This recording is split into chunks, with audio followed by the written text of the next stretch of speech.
चलो भाई, कल हम लोग क्या पढ़े थे? एरिया वेक्टर के बारे में। एरिया वेक्टर के बारे में पढ़ा था। तो एरिया वेक्टर के बारे में ये जाना था कि एरिया वेक्टर जिसका मैग्नीट्यूड एरिया के बराबर होता है, यूनिट मीटर स्क्वायर होती है, बट क्या उसमें डायरेक्शन भी होती है?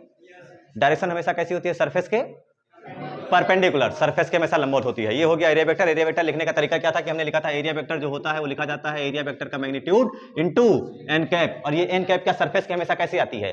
परपेंडिकुलर आती है। क्या इस एरिया वेक्टर के हिसाब से आपने दो तरीके का पढ़ा था? सरफेस, अरे पृष्ठ, अरे क्षेत्रफल सदिश है ना, और ये पृष्ठ की प्रॉपर्टी है, और इस हिसाब से पृष्ठ आपने दो प्रकार का पढ़ा था। कौन कौन सा?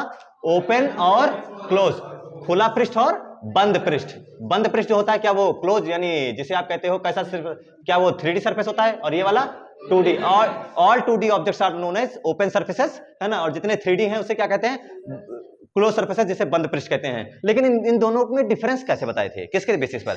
क्षेत्रफल सदिश की दिशा के बेस पर। इसमें आपने एरिया वेक्टर की डायरेक्शन कहा था आइदर लेफ्ट और राइट, या तो हम बाएं तरफ या दाएं तरफ, यानी अंदर या बाहर कहीं भी ले सकते हैं। क्या एक प्रॉब्लम में दो दिशा ले सकते हैं? नहीं, एक प्रॉब्लम में क्या एक ही दिशा पर फॉलो करेंगे पूरी प्रॉब्लम जब तक सॉल्व ना हो जाए। अच्छा, 3D में क्या है? अगर मान लो मेरे पास कोई 3D है और ये आपके पास 3D है, बताओ इसमें एरिया वेक्टर ऐसे हो सकता है? क्या ये गलत है? एरिया वेक्टर हमेशा होता है परपेंडिकुलर तो है, लेकिन एरिया वेक्टर परपेंडिकुलर हो। 3D सरफेस में क्या शर्त दी गई है कि एरिया वेक्टर परपेंडिकुलर भी हो, लेकिन हमेशा क्या हो? आउटसाइड टू द सरफेस हो। तो ये था एरिया वेक्टर के बारे में बात लेकर के। क्लियर हो गया? फिर आपने पढ़ा इलेक्ट्रिक फ्लक्स, पढ़ा है?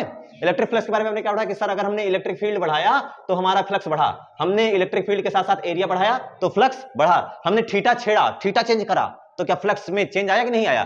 तो phi also depends on theta. Overall मिलाकर के आपने लिखा phi equal to E A cos theta, और यहां से आपने बनाया phi equal to vector E cos से समझ में आया वेक्टर ई डॉट वेक्टर है। तो ये स्केलर मल्टीप्लिकेशन है कि वेक्टर स्केलर, जिसे आप डॉट प्रोडक्ट कहते हो, अदिश गुणन, क्लास 11 का टॉपिक है। और अदिश गुणन आपको बताता है कि ये कैसी राशि है?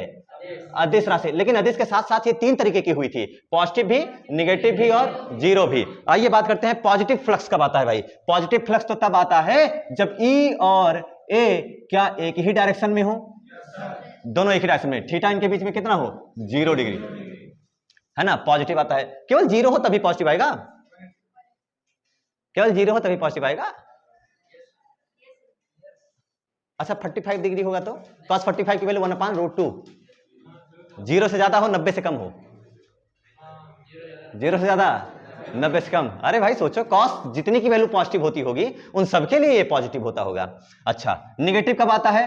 एक आपने स्पेशल केस करा था, है ना। निगेटिव कब आएगा? जब ई इधर को हो और ए इधर को हो, है ना, 90 से ज्यादा 180 से कम। बात समझे नहीं? ये हो गया। और कुछ एक और जीरो फ्लक्स पढ़ा था। जीरो फ्लक्स का पढ़ा था, जीरो के लिए स्पेशल केस है, केवल एक ही केस, और वो क्या बताते हैं? जब ई और ए कितने डिग्री पर हो जाएं? 90 डिग्री पर हो जाएं, ई और ए एक दूसरे के परपेंडिकुलर हो जाते हैं, तो आप कहते हैं कि जीरो फ्लक्स मिलता है। क्लियर है इतना टॉपिक कल का? यही था आपका कल का टॉपिक। तीन प्रकार का फ्लक्स है। एक और जाना था सरफेसेस के बेस पर इंटरिंग फ्लक्स और एग्जिटिंग, इनकमिंग एंड आउटगोइंग, दो तरीके का। इनकमिंग, एंटर करने वाला फ्लक्स, बताइए कैसा होता है? एंटर करने वाला फ्लक्स अगर प्रवेश करेगा तो निवेशी फ्लक्स कैसा होता है? एंटर करता है, एंटर जो प्रवेश करेगा। जैसे मान लो ये 3D सरफेस है और कोई फ्लक्स अंदर एंटर कर रहा है, ये 3D है कि नहीं है? व्हाइट बोर्ड 3D है, और कोई फील्ड लाइंस अंदर जा रही हैं, तो एरिया वेक्टर इस पर बाहर को हुई तो है। 3D सरफेसेस में area vector perpendicular to the surface, और एरिया वेक्टर की डायरेक्शन जो है सरफेस के परपेंडिकुलर और बाहर भी होती है। तो इलेक्ट्रिक फील्ड अंदर जा रही और ये इलेक्ट्रिक फील्ड अंदर जा रही, एरिया वेक्टर बाहर आ रहा है। कितना डिग्री है दोनों के बीच में? 180। cos 180 की वैल्यू -1, तो हो गया फ्लक्स निगेटिव।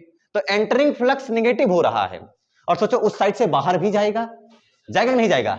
उस साइड से बाहर जाएगा। जैसे फॉर एग्जांपल इस चेयर को देख लो, तो यहां से फ्लक्स एंटर कर रहा है तो आपने निगेटिव बोला, लेकिन ये फील्ड लाइंस यहां से बाहर भी तो आएंगी, और यहां से जब बाहर आएंगी तो एरिया वेक्टर यहां पर इधर ही होगा नहीं? क्या एरिया वेक्टर इधर होगा और फील्ड लाइंस भी बाहर आ रही है, तो दोनों के बीच में एंगल 0 हो जाएगा, और आप बता देंगे कि ये पॉजिटिव फ्लक्स है। तो एंटरिंग निगेटिव होता है और एग्जिटिंग पॉजिटिव होता है। क्लियर है ना? तो ये कब होता है? जब आपका जो कोई भी चार्ज बॉडी है वो कैसे रखी गई हो, अगर उसके बाहर कहीं चार्ज रखा गया था तब ऐसा कॉन्सेप्ट आता है। यानी अगर देखो ये हमारे पास कोई क्यूब, क्यूबॉइड जो बोल दो, क्यूब है ये, अगर कोई चार्ज यहां रखा हुआ है तो इससे फील्ड लाइंस निकलेंगी? अरे निकलेंगी नहीं निकलेंगी? इससे फील्ड लाइन निकलेंगी। तो ये इधर वाला जो फ्लक्स होगा, इधर वाला φ1 पॉजिटिव होगा निगेटिव? निगेटिव, क्योंकि एंटर कर रहा है। और अच्छा, ये फील्ड लाइंस उसके बाद निकलेंगी भी, तो बताओ इधर वाला फ्लक्स क्या कहोगे आप लोग? पॉजिटिव। क्या ये बात तय है कि जितना एंटर करेंगी उतना ही एग्जिट करेंगी? तो टोटल फ्लक्स इस सरफेस से क्लोज कितना हो गया? फाइनेट। अरे फाइनेट कितना हुआ? जितना एंटर की उतना ही बाहर निकल गई। तो इस सरफेस से जो टोटल फ्लक्स है सर φ1, जितना पॉजिटिव उतना ही नेगेटिव, तो कितना हो गया? 0। लेकिन अगर किसी एक सरफेस पे बात करो तो 0 नहीं है, तब तो कुछ ना कुछ वैल्यू है जिसकी वैल्यू आती है φ बराबर EA cos थीटा, है कि नहीं है? अगर एक सरफेस की बात करो, लेकिन अगर चार्ज बाहर रखा हो और सरफेस इधर रखा हो, ये सरफेस हो गया और ये चार्ज हो गया, बताओ इससे कितना फ्लक्स गुजरेगा? टोटल फ्लक्स आंसर बताओ। ये चार्ज है और ये आपका ये चार्ज है और ये व्हाइट बोर्ड आपका सरफेस है, ठीक है, 3D सरफेस है ना? बताओ इससे टोटल फ्लक्स कितना होगा? जितना एंटर करेगा उतना ही पीछे से बाहर चला जाएगा। 3D सरफेस है बेटा, जितना एंटर करेगा उतना ही पीछे से बाहर चला जाएगा। तो total surface enclose by total flux enclose by this surface 0। अरे जितना धनात्मक उतना ऋणात्मक भाई। लेकिन अगर मैं कहूं कि केवल इसी सरफेस से बताओ जो दिखाई दे रहा है, तो आप कहेंगे φ बराबर EA cos थीटा। बात समझ में आई ना? फ्लक्स 0 कब होता है, क्या बात क्लियर चली? अच्छा एक चीज और, अगर 0 ना करवाएं, हम हर हाल में हमारा चाहते हैं कि 0 ना रहे फ्लक्स, तो उसके बारे में अगर हम बात करें, अगर चार्ज अंदर रख दिया तो अब बताओ चार्ज क्या इधर से फील्ड लाइंस प्लस है, क्या ऐसे निकलेंगी, ऐसे निकलेंगी, ऐसे निकलेंगी, ऐसे निकलेंगी, ऐसे निकलेंगी और ऐसे निकलेंगी? क्या सभी दिशाओं में निकलेंगी? अब बताओ फ्लक्स 0 होगा इसके द्वारा? नेवर, क्योंकि अब चार्ज कहां बैठेगा? अंदर। तो एक बात ये समझ में आई, अगर चार्ज किसी सरफेस के अंदर होता है, किसी बॉडी के अंदर होता है, तो flux related with that body वो 0 नहीं होता। लेकिन अगर वो बाहर रखा है तो 0 क्यों होता है? उसका ट्रिक जानो कैसे होता है, ध्यान से देखो। वो तो आप सबको पता है कि एक बार एंटर करेगा तो नेगेटिव होगा, एग्जिट करेगा तो पॉजिटिव होगा, टोटल जोड़ लेंगे तो 0 होगा। कल इसी पर बात भी रुकी थी, लड़के ने पूछा भी था, तो ये बात ठीक है। तो यहां फाइनेट 0 है, लेकिन यहां फाइनेट 0 नेवर 0, यहां कभी 0 नहीं सकता, क्योंकि चार्ज इस बार कहां है? सिस्टम के अंदर बैठा है, और यहां बाहर बैठा तो जितना भेजा उतना बाहर निकल गया। लो गिनो फ्लक्स। तुमने कहा रुको सर गिन के मिलाता हूं, जब तक तुम गिन रहे थे तब तक वो बाहर निकल गई, और आंसर कितना हो गया? 0। कहा गिनो, तुम गिन पाओ, तुम्हारे बड़ा दम है तो हम कहे अच्छा इसमें गिन सकते हैं, इसमें फ्लक्स φ बराबर ये cos थीटा आएगा 100%, लेकिन इसमें 0 आएगा। बात समझ में आई? अगर एक ही फील्ड लाइंस, ध्यान से देखो, एक बार इधर कट करी, किया कि नहीं कट किया? एक बार इसको क्रॉस कर रही है और ये चलते चलते गई, फिर इसी बॉडी के दूसरे सरफेस को इंटरसेक्ट करके कट करके आगे जा रही है, क्रॉस करके। एक ही फील्ड लाइंस कितनी बार क्रॉस कर रही है सरफेस को? 2 बार। एक ही फील्ड लाइन सरफेस को कितनी बार क्रॉस कर रही है? 2 बार। तो यही याद रखना, अगर कोई फील्ड लाइंस एक ही सरफेस को 2 बार क्रॉस करके जाएगी तो flux related with that body हमेशा कितना होगा?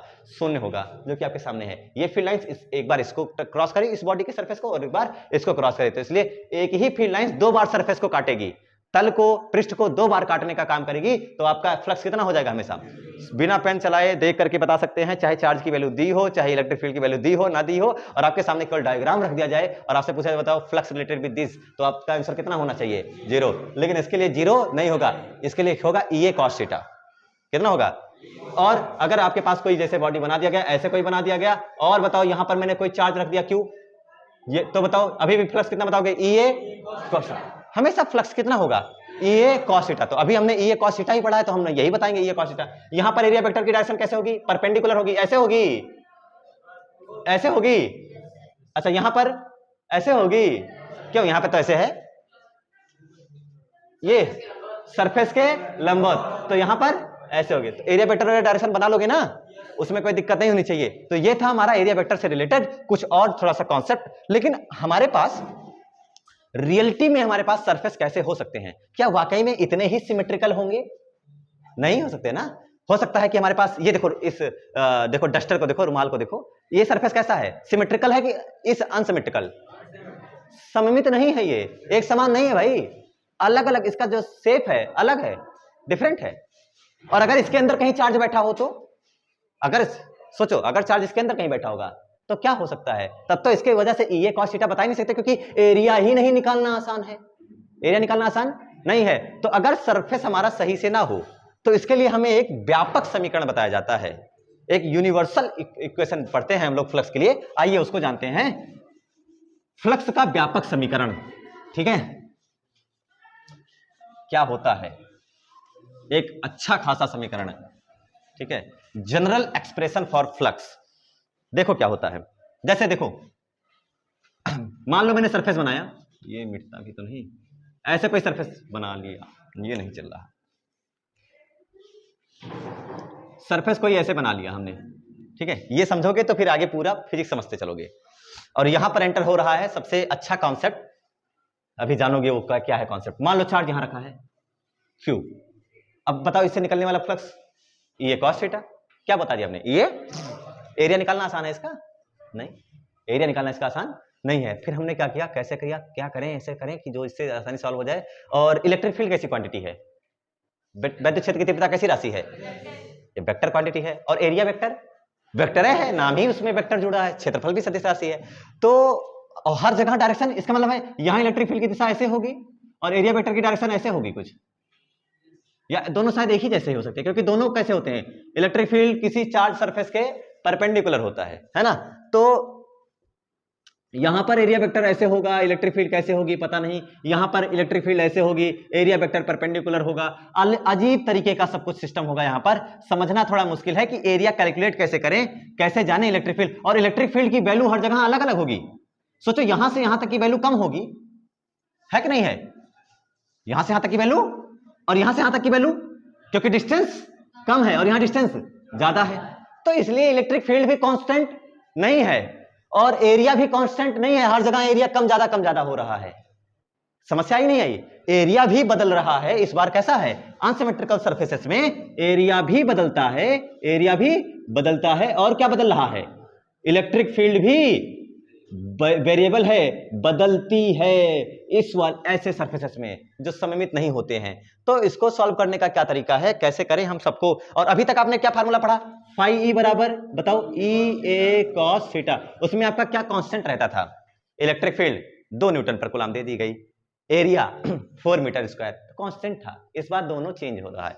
ऐसे केसेस में हम क्या करते हैं, हम चलते हैं अपने उस कॉन्सेप्ट को जिसमें आपको पढ़ाया गया था क्लास 11th में, एवरेज से इंस्टेंटेनियस पर आने का तरीका, औसत मान से तात्क्षणिक मान पर आने का तरीका बताया गया था।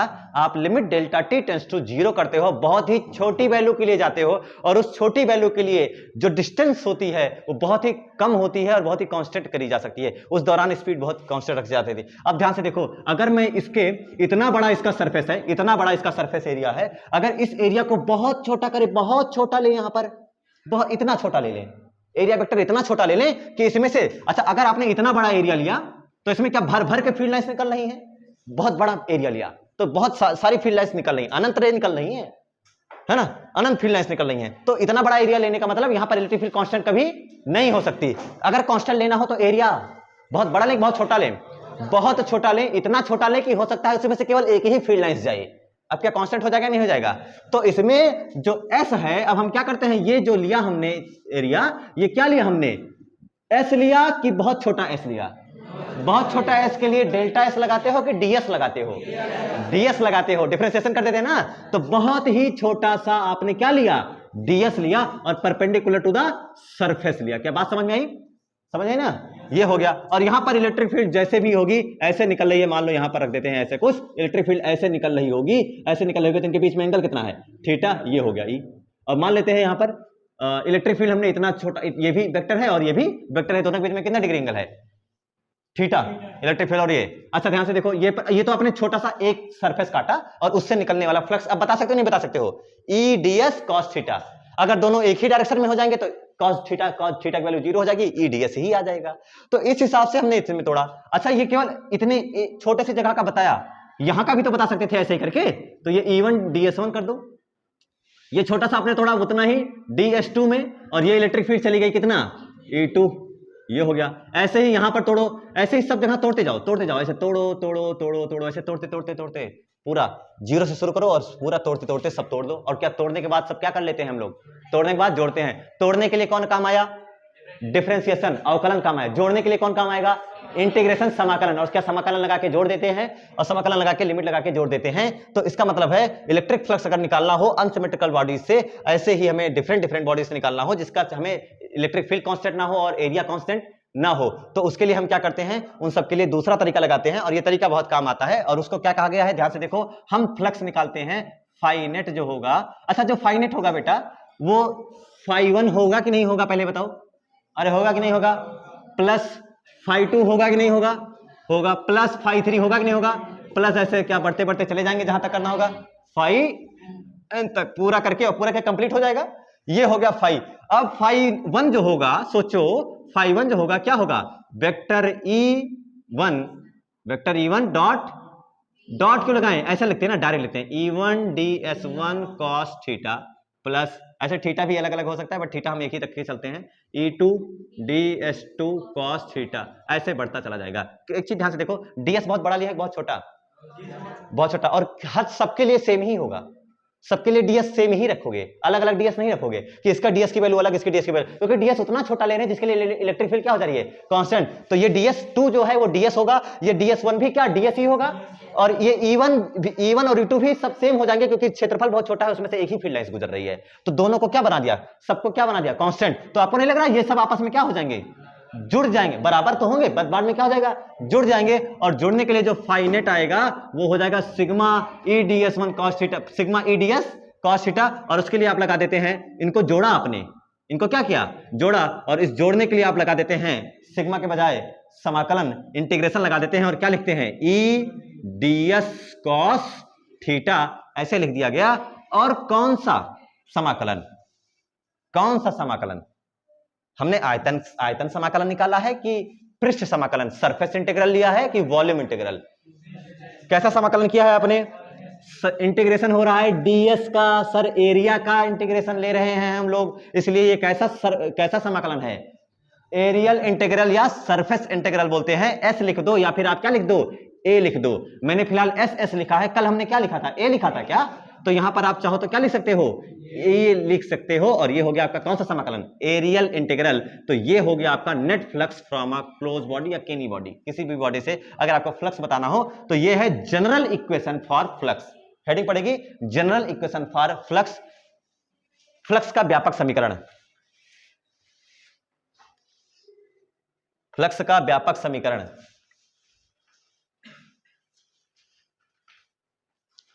फ्लक्स का व्यापक समीकरण, general equation for flux, body बना दो, इक्वेशन लिख लो।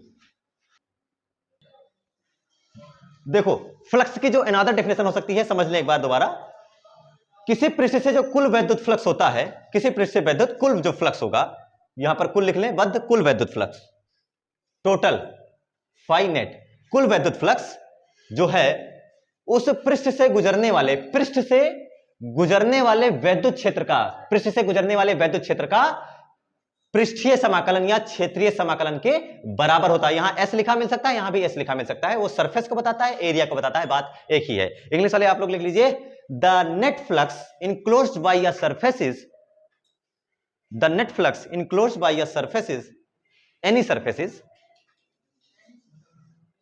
the net flux enclosed by any surface is equals to surface integral of electric field, surface integral of electric field,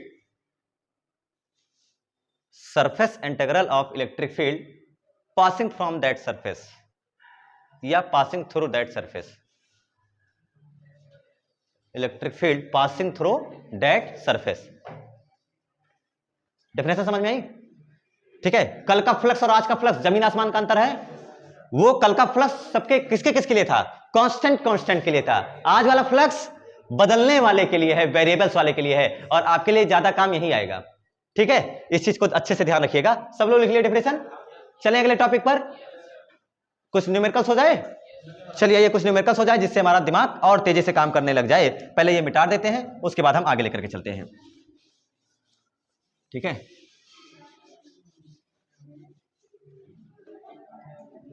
सब लोग लिखो, चलो बता, डायरेक्ट बोर्ड पे करते हैं, लिखो मत, लैंग्वेज लिखोगे टाइम लगेगा। आपको E बराबर दिया गया है 2i cap plus 3j cap plus 4k cap Newton पर कूलम, और आपको एरिया वेक्टर बताया गया है 4k 5j cap metre square. बताओ एक फ्लक्स, सब लोग अपने पास रखेंगे आंसर, कोई शेयर नहीं करेगा, फाई नेट या फाई इक्वल टू, सब लोग कोशिश करें, सब लोग कोशिश करें, फ्लक्स बताना है आपको, वेक्टर ए दिया है, वेक्टर ए दिया है फाई, लग गया क्या? सबका 15 आ रहा है, कितना आ रहा है? 15। आई कैप जे कैप के कैप, कौन सा कैप? आई कैप जे कैप के कैप, 15 जे कैप, सबका आ रहा है? क्यों क्यों बेटा 15 जे कैप नहीं आएगा? क्यों नहीं आएगा? हाँ, जे डॉट जे 1 हो जाएगा। किसी का जे कैप आ रहा है, जे कैप मतलब डायरेक्शन आ रहा है, फ्लक्स स्केलर कहां, वेक्टर कहां से हो गया? सब लोग जे कैप, यस जे जे जे जे, अरे इसी जे में जे हो जाओगे तुम लोग, जोकर हो जाओगे। ई डॉट ए होता है और यहां से क्या हो जाएगा? 2i cap plus 3j cap plus 4k cap dot किसके साथ? ए के साथ। कितना है? 5j cap. आपको नहीं लगा जे का जे से मल्टीप्लाई होगा, बाकी सब जीरो हो जाएगा, तो जे डॉट जे कितना हो जाएगा? 5 तिया 15 हो जाएगा। 15 जे डॉट जे 1, ये वेक्टर थोड़ी होता है, तो स्केलर है। जे कैप अगर तुमने लगा दिया तो स्केलर से वेक्टर बन गया, गलत हो गया ये। न्यूटन मीटर स्क्वायर प्रति कूलम। आंसर आ गया सबका? आसान था। दूसरा करोगे? करो।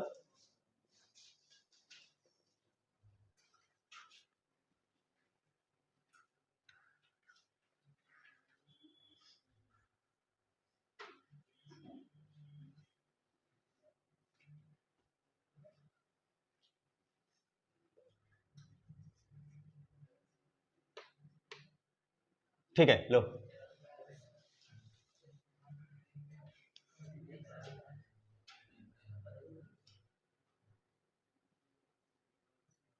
ये कोई आपके पास रेक्टेंगल है, ठीक है, रेक्टेंगल है 3x4 का, 3x3 मीटर एंड 4 मीटर का, और कोई इलेक्ट्रिक फील्ड है इस जगह पर, कोई इलेक्ट्रिक फील्ड है जो कि कहां को जा रही है? अंदर को, और उसके लिए आपको बताया गया है ई बराबर जो है वो है आपका, क्या चलोगे? ठीक है, ठीक है, आपका जो इलेक्ट्रिक फील्ड है 50 के कैप न्यूटन पर कूलम। चलो सब लोग लगाओ, फ्लक्स थ्रू दिस रेक्टेंगल। कोशिश करें, if possible you can, if you want you can.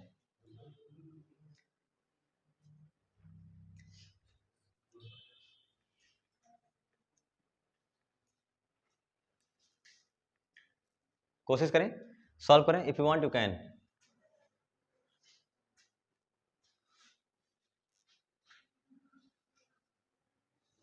अच्छा ठीक है, 200 आ रहा है, ओके, और 0 आ रहा है, ओके, और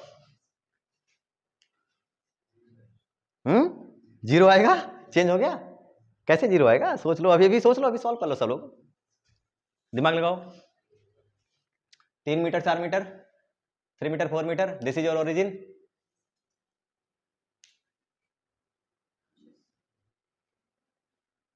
अरे यार इतना टाइम लगेगा?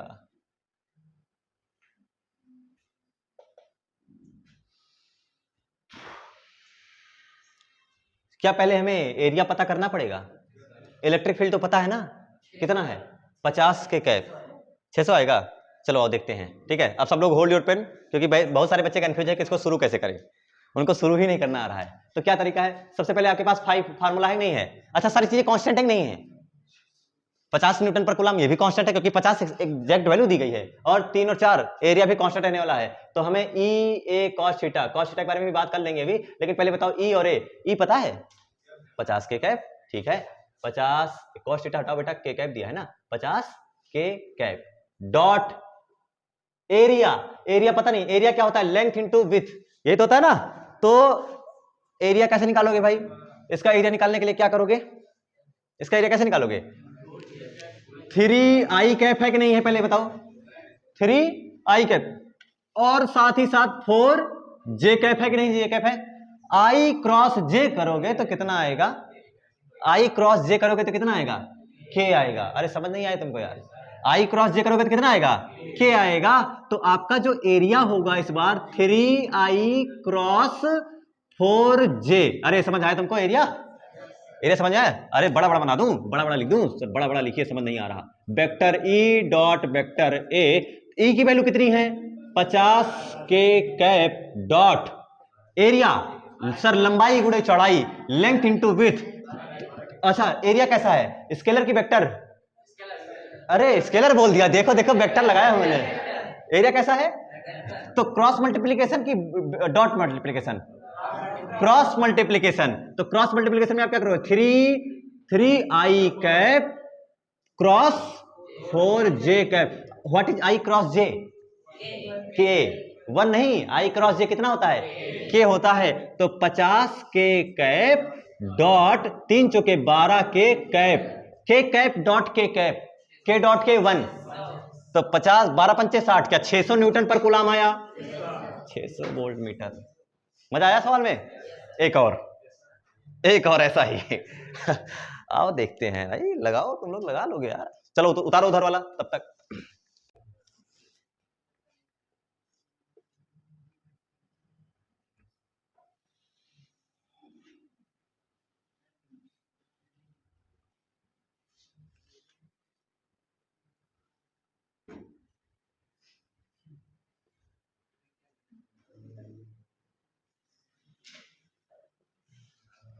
ये रिंग कैसी रखी है, ऐसे कि ऐसे? ये डिस्क है, डिस्क। ये रिंग मान लो, रिंग के एरिया कितना निकलेगा। ये रिंग ऐसे रखी है, क्या ऐसे रखी है? गुड, ऐसे रखी है। इलेक्ट्रिक फील्ड कैसे जा रही है? ऐसे। सेंटर से तो पास कर रही है, लेकिन कितनी डिग्री पर?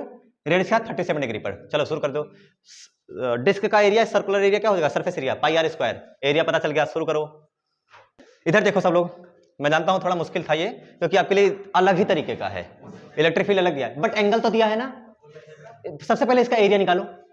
एरिया क्या होता है, pi r, but perpendicular to the surface, either up or down, जैसा ले सकते हो, है कि नहीं है? ये हमारे हाथ में है, तो जैसा चाहें वैसे। इलेक्ट्रिक फील्ड ऊपर जा रही है तो हम क्यों ना उधर ही चले जाएं। तो हम क्या लेते हैं, एरिया वेक्टर क्या ऊपर को जाएगा, और कितना कहां जाएगा, ऊपर को ही तो जाएगा। ये हो गया आपका क्या चीज, एरिया वेक्टर। और ये क्या है आपका, इलेक्ट्रिक फील्ड। और ई ए कॉस थीटा में थीटा कहां का होता है, ए और ई के बीच में। तो ए और ई के बीच में कितना डिग्री है, 37 नहीं है, क्या 53 डिग्री है। तो जितने लोग 37 डिग्री पर लगा रहे थे पहले, तो वो गलत हो गए, जितने लोग 37 डिग्री पे लगा रहे थे। अब सवाल इतना ही था, बस सवाल इतना ही था, सॉल्व हो गया। अब बताओ फ्लक्स कितना हो जाएगा, फाई बराबर ई ए कॉस थीटा कितना, 53 डिग्री। अब सबको पता होगा 3 4 5 वाला ट्रायंगल, 3 4 5 वाला ट्रायंगल। अरे पता है नहीं पता है, ये 90, छोटी भुजा छोटा कोण, बड़ी भुजा बड़ा कोण।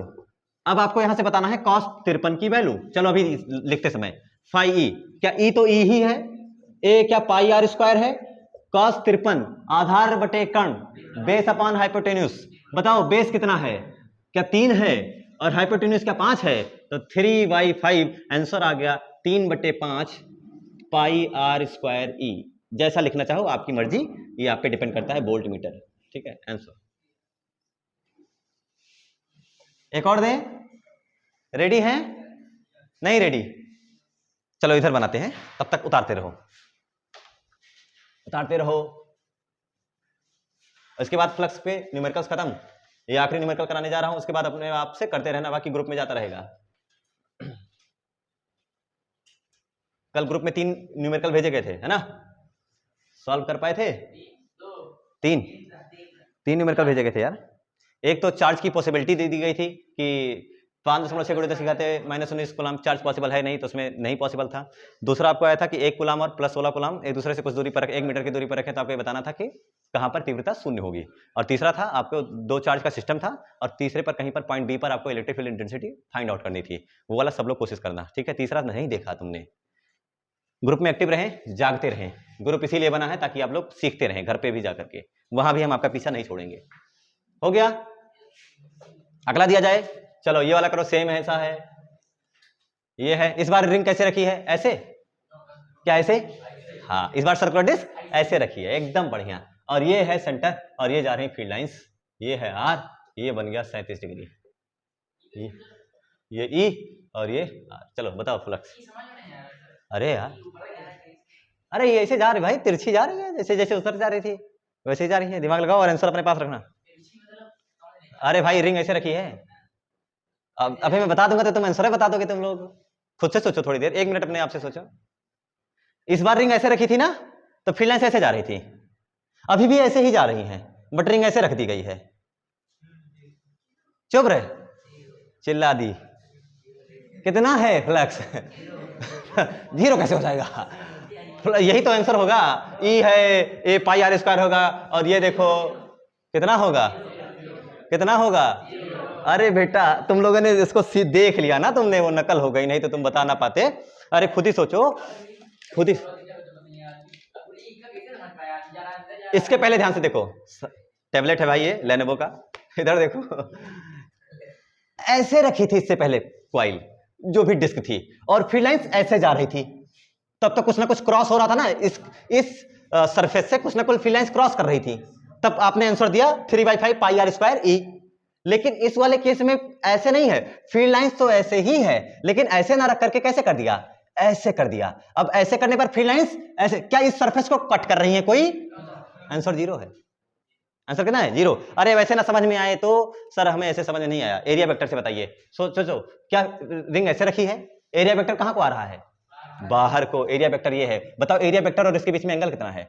इलेक्ट्रिक फील्ड और एरिया वेक्टर के बीच में एंगल 90 डिग्री साफ साफ दिख रहा है, और इस हिसाब से cos 90 की वैल्यू जीरो। इस बार ना 37 है ना 53 है, इस बार आंसर कितना है? थीटा 90 डिग्री है। और आपका फ्लक्स कितना हो जाएगा? Flux E A cos, area vector क्या बाहर आ रहा है, तो cos 90। आसान था, कॉन्सेप्चुअल था, ये ध्यान देना था कि एंगल कितना है। मैंने फिर बताया कि ई और ए पे परेशान नहीं होते हैं हम लोग, एंगल के पीछे भागते हैं कि एंगल कैसा है। एंगल ही तो पॉजिटिव नेगेटिव जीरो किया था कल फ्लक्स।